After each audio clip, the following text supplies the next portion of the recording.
Good morning, Team Alabama. We are going to read a little more of Anne Frank. Please turn in your books to page 507.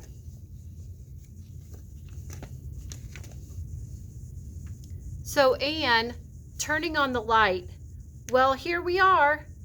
And Mr. Dussel, who's come to live with them. Dussel looks around the room in the main room, and Margot speaks to her mother.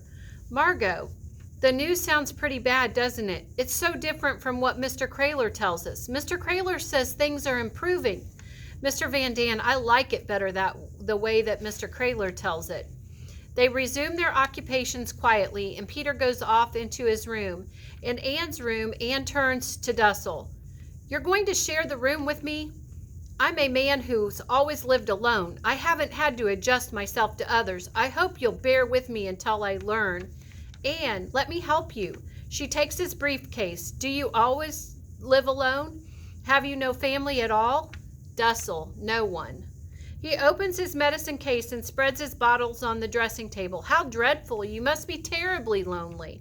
I'm used to it. I don't think I could ever get used to it. Didn't you even have a pet, a cat, a dog? I have an allergy for fur-bearing animals. They give me asthma. Oh dear, Peter has a cat. Here? He has it here? Yes, but we hardly ever see it.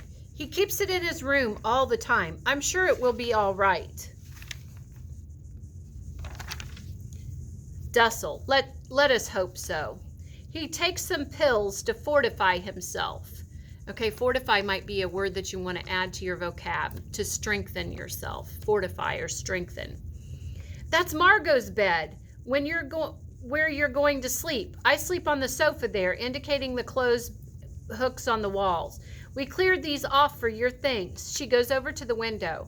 The best part about this room is you can look down and see a bit of the street and the canal. There's a houseboat, and you can see the end of it. A bargeman lives there with his family. They have a baby, and he's beginning to walk, and I'm so afraid that he's going to fall into the canal someday. I watch him. Dussel interrupting. Your father spoke of a schedule. Coming away from the window. Oh yes, it's mostly about the times that we have to be quiet and times for the WC. Remember, the WC is the water closet or the toilet. You can use it now if you like. Dussel stiffly. No, thank you. I suppose you think it's awful my talking about a thing like that, but you don't know how important it can get to be, especially when you're frightened. About this room, the way Margot and I did, she had it to herself in the afternoons for studying, reading, lessons, you know, and I took the mornings. Would that be all right with you? I'm not at my best in the mornings. Then you stay here in the mornings then. I'll take the room in the afternoon.